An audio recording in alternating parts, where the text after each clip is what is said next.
A number of years ago, the Central Bank of the United States, the Federal Reserve, produced a document entitled Modern Money Mechanics. This publication detailed the institutionalized practice of money creation as utilized by the Federal Reserve and the web of global commercial banks it supports. On the opening page, the document states its objective. The purpose of this booklet is to describe the basic process of money creation in a fractional reserve banking system.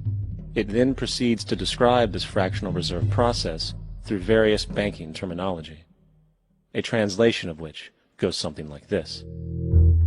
The United States government decides it needs some money, so it calls up the Federal Reserve and requests, say, $10 billion. The Fed replies saying, sure, we'll buy $10 billion in government bonds from you.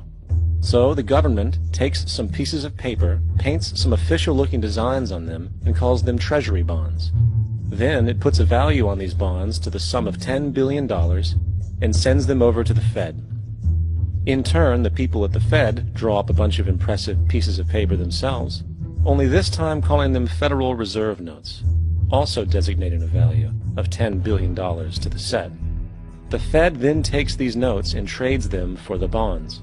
Once this exchange is complete, the government then takes the $10 billion in Federal Reserve notes and deposits it into a bank account. And upon this deposit, the paper notes officially become legal tender money, adding $10 billion to the U.S. money supply.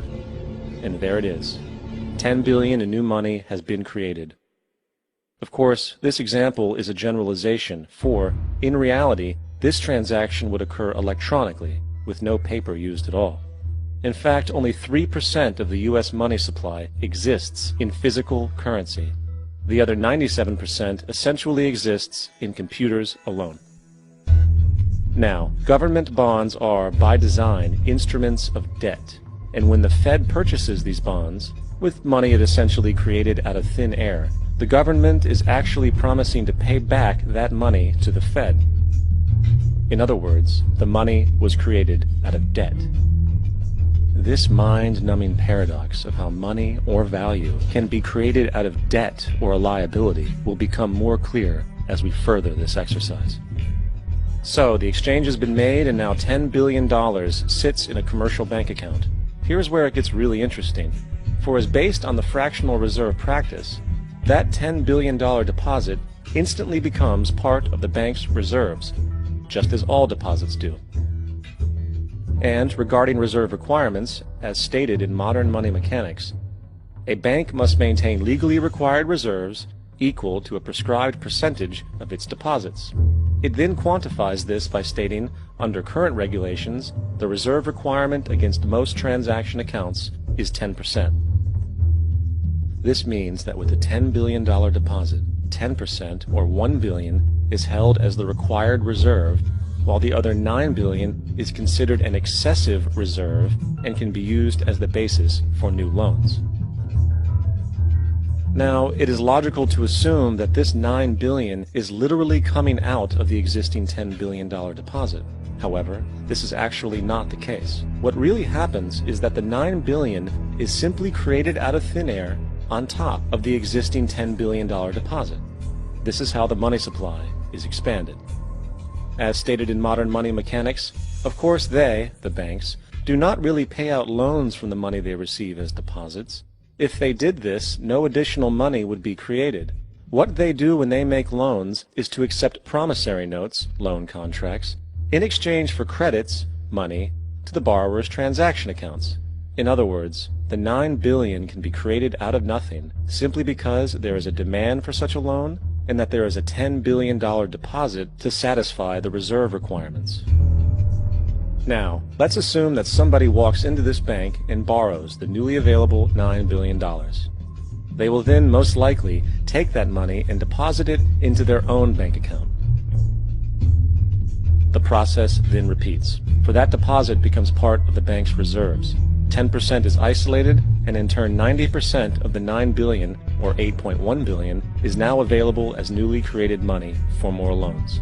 And of course, that 8.1 can be loaned out and redeposited, creating an additional 7.2 billion, to 6.5 billion, to 5.9 billion, etc. This deposit money creation loan cycle can technically go on to infinity. The average mathematical result is that about $90 billion can be created on top of the original $10 billion. In other words, for every deposit that ever occurs in the banking system, about 9 times that amount can be created out of thin air. Money jitters? Ask the obliging Bank of America for a jar of soothing instant money, M-O-N-E-Y, in the form of a convenient personal loan. So, now that we understand how money is created by this fractional reserve banking system, a logical yet elusive question might come to mind. What is actually giving this newly created money value? The answer? The money that already exists. The new money essentially steals value from the existing money supply.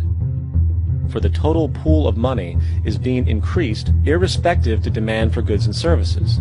And as supply and demand finds equilibrium, prices rise, diminishing the purchasing power of each individual dollar. This is generally referred to as inflation, and inflation is essentially a hidden tax on the public. What is the advice that you generally get? And that is, inflate the currency. They don't say debase the currency. They don't say devalue the currency. They don't say cheat the people who are saved. They say lower the interest rates. The real deception is when we distort the value of money. When we create money out of thin air, we have no savings, yet there's so-called capital. So my question boils down to this: how in the world can we expect to solve the problems of inflation, that is, the increase in the supply of money, with more inflation? Of course, it can't. The fractional reserve system of monetary expansion is inherently inflationary. For the act of expanding the money supply, without there being a proportional expansion of goods and services in the economy, will always debase a currency. In fact, a quick glance at the historical values of the US dollar versus the money supply reflects this point definitively, for the inverse relationship is obvious. $1 in 1913 required $21.60 in 2007 to match value. That is a 96% devaluation since the Federal Reserve came into existence. Now, if this reality of inherent and perpetual inflation seems absurd and economically self-defeating, hold that thought, for absurdity is an understatement in regard to how our financial system really operates. For in our financial system, money is debt. And debt is money. Here is a chart of the U.S. money supply from 1950 to 2006. Here is a chart of the U.S. national debt for the same period. How interesting it is that the trends are virtually the same. For the more money there is, the more debt there is. The more debt there is, the more money there is. To put it a different way, every single dollar in your wallet is owed to somebody by somebody. For remember, the only way the money can come into existence is from loans. Therefore, if everyone in the country were able to pay off all debts, including the government, there would not be $1 in circulation.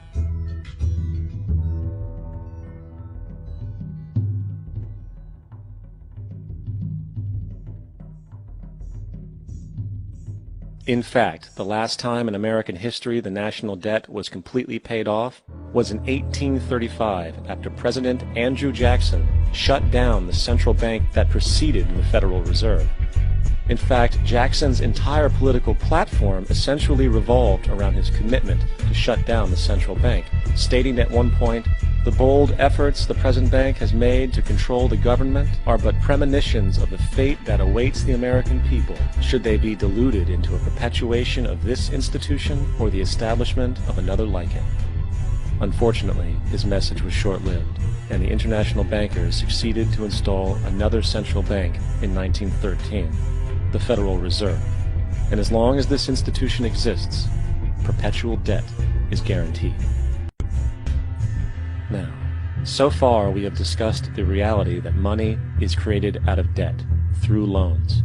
These loans are based on a bank's reserves, and reserves are derived from deposits. And through this fractional reserve system, any one deposit can create 9 times its original value, in turn debasing the existing money supply, raising prices in society. And since all this money is created out of debt and circulated randomly through commerce, people become detached from their original debt, and a disequilibrium exists where people are forced to compete for labor in order to pool enough money out of the money supply to cover their costs of living. As dysfunctional and backwards as all of this might seem, there is still one thing we have omitted from this equation. And it is this element of the structure which reveals the truly fraudulent nature of the system itself: the application of interest. When the government borrows money from the Fed, or when a person borrows money from a bank, it almost always has to be paid back with accrued interest. In other words, almost every single dollar that exists must be eventually returned to a bank with interest paid as well. But if all money is borrowed from the central bank and is expanded by commercial banks through loans, only what would be referred to as the principal is being created in the money supply. So then, where is the money to cover all of the interest that is charged? Nowhere. It doesn't exist. The ramifications of this are staggering, for the amount of money owed back to the banks will always exceed the amount of money that is available in circulation. This is why inflation is a constant in the economy, for new money is always needed to help cover the perpetual deficit built into the system, caused by the need to pay the interest. What this also means is that mathematically, defaults and bankruptcy are literally built into the system, and there will always be poor pockets of society that get the short end of the stick. An analogy would be a game of musical chairs, for once the music stops, somebody is left out to dry.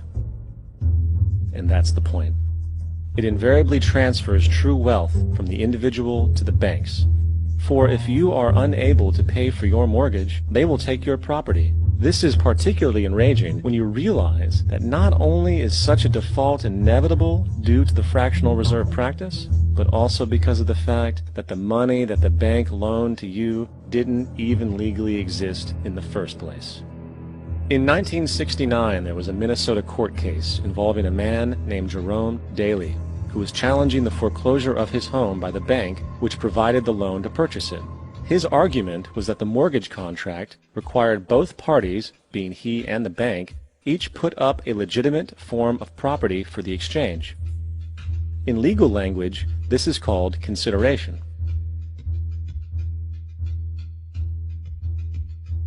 Mr. Daly explained that the money was, in fact, not the property of the bank, for it was created out of nothing as soon as the loan agreement was signed.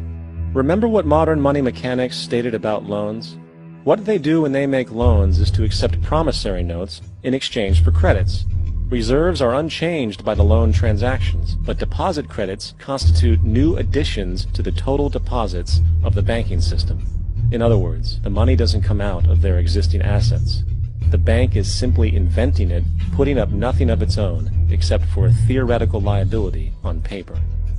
As the court case progressed, the bank's president, Mr. Morgan, took the stand, and in the judge's personal memorandum, he recalled that the plaintiff, bank's president, admitted that, in combination with the Federal Reserve Bank, did create the money and credit upon its books by bookkeeping entry. The money and credit first came into existence when they created it. Mr. Morgan admitted that no United States law or statute existed which gave him the right to do this. A lawful consideration must exist and be tendered to support the note. The jury found that there was no lawful consideration, and I agree. He also poetically added, only God can create something of value out of nothing. And upon this revelation, the court rejected the bank's claim for foreclosure, and Daly kept his home. The implications of this court decision are immense. For every time you borrow money from a bank, whether it is a mortgage loan or a credit card charge, the money given to you is not only counterfeit, it is an illegitimate form of consideration, and hence voids the contract to repay, for the bank never had the money as property to begin with.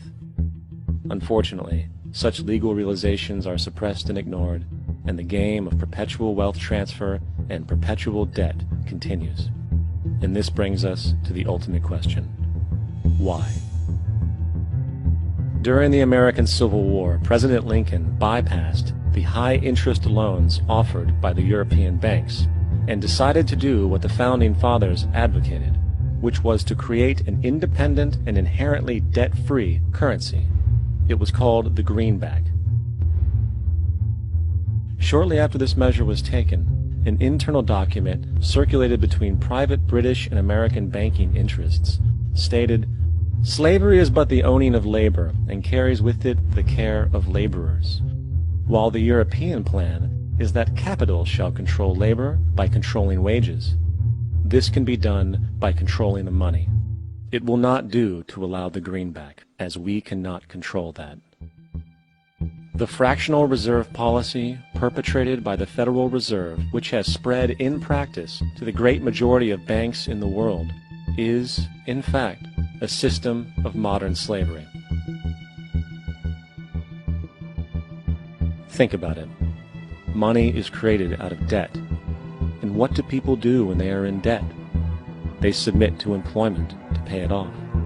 But if money can only be created out of loans, how can society ever be debt-free? It can't. And that's the point. And it is the fear of losing assets coupled with the struggle to keep up with the perpetual debt and inflation inherent in the system, compounded by the inescapable scarcity within the money supply itself, created by the interest that can never be repaid, that keeps the wage slave in line, running on the hamster wheel with millions of others, in effect powering an empire that truly benefits only the elite at the top of the pyramid. For, at the end of the day, who are you really working for? The banks. Money is created in a bank and invariably ends up in a bank. They are the true masters, along with the corporations and governments they support. Physical slavery requires people to be housed and fed. Economic slavery requires people to feed and house themselves. It is one of the most ingenious scams for social manipulation ever created, and at its core, it is an invisible war against the population. Debt is the weapon used to conquer and enslave societies, and interest is its prime ammunition. And as the majority walks around oblivious to this reality, the banks, in collusion with governments and corporations, continue to perfect and expand their tactics of economic warfare, spawning new bases, such as the World Bank and International Monetary